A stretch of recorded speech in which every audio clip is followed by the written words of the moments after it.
Akala ng karamihan, dalawang klase lang ang polo shirt, yung mura, at yung mas mahal sa department store. Mali ang akalang yan. May 7 antas ito, at karamihan ng lalaki ay habang buhay ng nasa level 2, nagbabayad ng mahal para sa katamtamang kalidad ng hindi alam ang mga mas mataas pa rito. Heto ang breakdown ng bawat level, mula sa pinakamurang generic na wala pang 700 piso, hanggang sa hand-finished English knit polo na nagkakahalaga ng mahigit 25,000 piso. Sa huli, malalaman mo kung anong level ang binibili mo, alin ang pinakasulit, at alin ang sadyang overpriced para sa kalidad nito. Ang level 1 ay nasa pagitan ng 300 hanggang 800 piso. Ito ang entry tier, mga generic na brand, basic na damit, at mga private label mula sa malalaking retailer.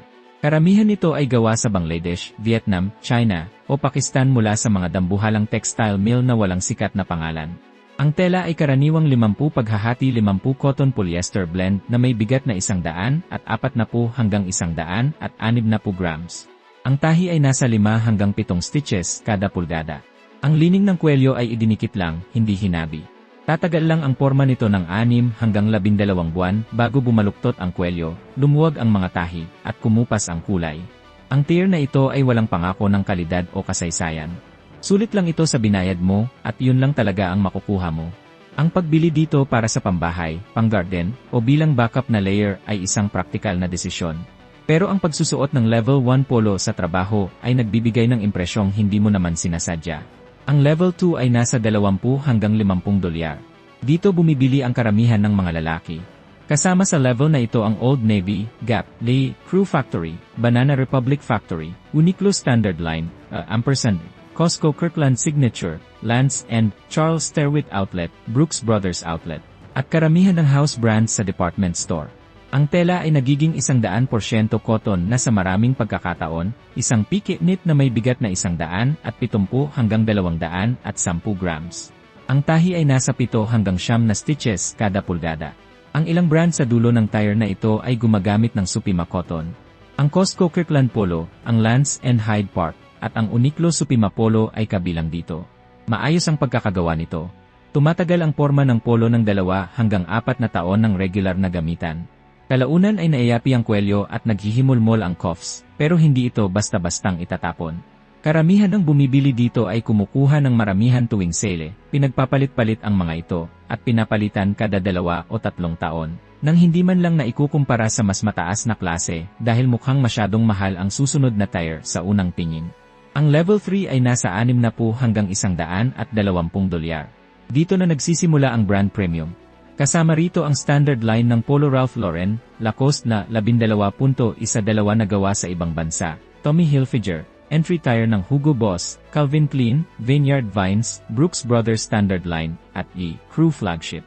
Ang tela ay katulad ng level 2, 100% cotton pique na nasa 180 hanggang 210 grams. May ilang gumagamit ng Supima, pero karamihan ay hindi. Ang paggawa nito ay nakasentro sa Vietnam, China, Bangladesh, Sri Lanka, at Peru. Ito ang masakit na katotohanan, ang pagkakagawa sa level 3 ay halos kapareho lang ng level 2 sa maraming aspeto. Magkatapat lang ang kalidad ng cotton, pareho ang mga factory, magkapareho ang stitch density, at pati ang color interlining.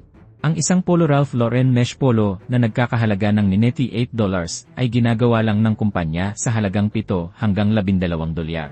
Ang $35 na Lance and Hyde Park naman ay nagkakahalaga lang ng 6 hanggang 10 dolyar. May kaunting lamang sa pagkakagawa pero maliit lang ito. Ang malaking pinagkaiba ay ang presyo. Ang bumibili sa level 3 ay nagbabayad para lang sa bordadong logo sa dibdib. Ang level 4 naman ay nasa $130 hanggang $200 at ito ang pinakasulit. Kasama rito ang Sunspell ay 75, Fred Perry no 12 made in England, Gran Sasso, Luca Faloni, premium tire ng Spear and Mackay, Drake's, at Mercer & Sons. Ang tela rito ay upgraded na sa long staple Supima cotton o extra fine merino na may bigat na 200 hanggang 240 grams. Ang stitching density naman ay nasa 9 hanggang 11 tahi bawat pulgada. Ang interlining ng kwelyo ay hinabi, hindi idinikit. Ang paggawa nito ay nakasentro sa England, Italy, Portugal, at sa ilang maliliit na workshop. Dito na nagsisimulang higitan ng kalidad ang presyo. Ang Fred Perry no 12 na nasa 110 dolyar ay katabi ng Polo Ralph Lauren na nasa 78 dolyar. Hindi ito magkaparehong produkto. Ang L12 ay hand-drawn threaded sa Leicester. Ang isa naman ay mass manufactured sa Vietnam. Magkalapit ang presyo nila pero hindi ang pagkakagawa. Ang lalaking bumibili sa level 4 ay naisusuot ang parehong polo sa loob ng 10 taon. Ang gastos kada taon ay mas mababa pa kaysa sa level 2 dahil mas matibay ang damit na ito kaysa sa lahat ng nasa ibaba nito.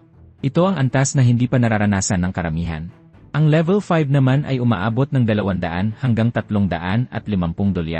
Kasama rito ang premium tire ng Luca Faloni, Sunspell Sea Island Cotton Line, John Smedley Adrian, Gran Sasso Premium, Boglioli, Cruciani, at ang mga entry offering mula sa ilang Italian luxury houses gaya ng Loro Piana Basics. Ang tela ay nagiging Sea Island Cotton, Extra Fine Merino Wool, Cashmere Blends, o Specialty Italian Peak. Hand-finished ang pagkakagawa nito. Ang kwelyo ay kinakabit ng mano-mano sa iba't ibang bahagi. Mas kaunti ang produksyon at ang quality control ay halos kapantay na ng bespoke standards. Ang agwat mula level 4 hanggang 5 ay malaki sa presyo, pero unti-unti na lang ang pagbabago sa konstruksyon. Ang isang Sunspell Sea Island Cotton Polo na nagkakahalaga ng $250 ay mas mahusay kaysa sa Sunspell ay 75 na nasa $175 pagdating sa lambot at tibay. Pero ang nagsusuot lang ang makakaramdam nito at hindi halata sa tumitingin. Ang lalaki sa antas na ito ay may 3 o 4 na polo at 15 taon nang isinusuot ang parehong damit sa opisina. Ang kinalabasan ng cost per wear ay mas pabor sa mas mahal na polo sa kategoryang ito. Ang level 6 ay naglalaro sa $350 hanggang $500. Kasama rito ang mga brand na John Smedley Isis Premium, Brunello Cucinelli Mainline, Loro Piana Standard, Zegna, Boglioli Premium, at ang matataas na Italian fashion houses na may garantisadong gawang Italy. Ang tela ay mula sa pinakamataas na kalidad ng cotton, cashmere, vicuña, at merino na available sa merkado. Ang paggawa nito ay nakatutok sa mga tunay na luxury workshop sa Italy at England. Standard na rito ang hand finishing at limitado lang ang dami ng ginagawa. Ang isang Brunello Cucinelli na gawang Italy sa halagang $450 ay talagang ibang produkto kumpara sa Hugo Boss na $140. Ang tela, pagkakagawa, pinagmulang bansa, at integridad ng supply chain ay magkaiba.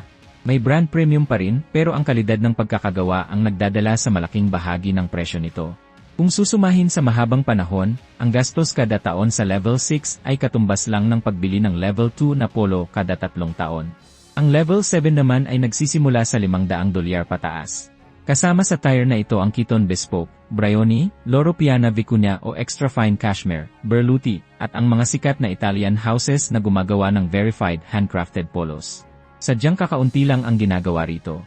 Ang bawat polo ay maaaring abutin ng ilang araw bago mabuo. Ang hand finishing ay mula sa kwelyo hanggang sa placket, tahi sa gilid, laylayan, at mga buttons. Ang ilang koleksyon ay may kanya-kanya pang numero. Dito na humihinto ang presyo bilang batayan ng pagkakagawa, at nagiging batayan na ng pagiging bihira at luxury brand positioning.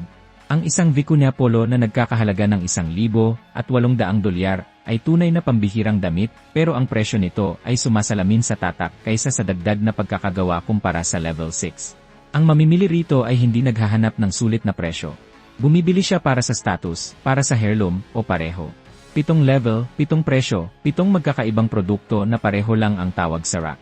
Level 1 sa $10. Level 2 sa 35, Level 3 sa 78, Level 4 sa 150, Level 5 sa 275, Level 6 sa 425, Level 7 sa 1,200. Ang pinakasulit ay ang Level 4. Ang lalaking lumipat mula Level 2 hanggang Level 4 ang nakakakuha ng pinakamalaking upgrade sa buong kategorya ng polo sa pinakamaliit na dagdag presyo. Makakatipid siya sa katagalan dahil 3 hanggang 4 na beses na mas matibay ang polo na ito. Mas maganda ang tela nito, gawa sa tradisyonal na paraan, at isang polo na hindi kailangang magyabang ng logo sa dibdib. Karamihan ng mga lalaki ay level 2 lang ang binibili habang buhay. Marami naman ang bumibili ng level 3 sa paniniwalang mas dekalidad ito. Kakaunti lang ang nakakaalam na may level 4, na halos kasing presyo lang ng level 3, pero mas matibay sa lahat ng aspeto. Kung anong level ang binibili mo, doon ka nabubuhay. Ang malaman na may mga level na ganito ang unang hakbang. Ang malaman kung nasaan ang tunay na sulit, iyon ang pangalawa.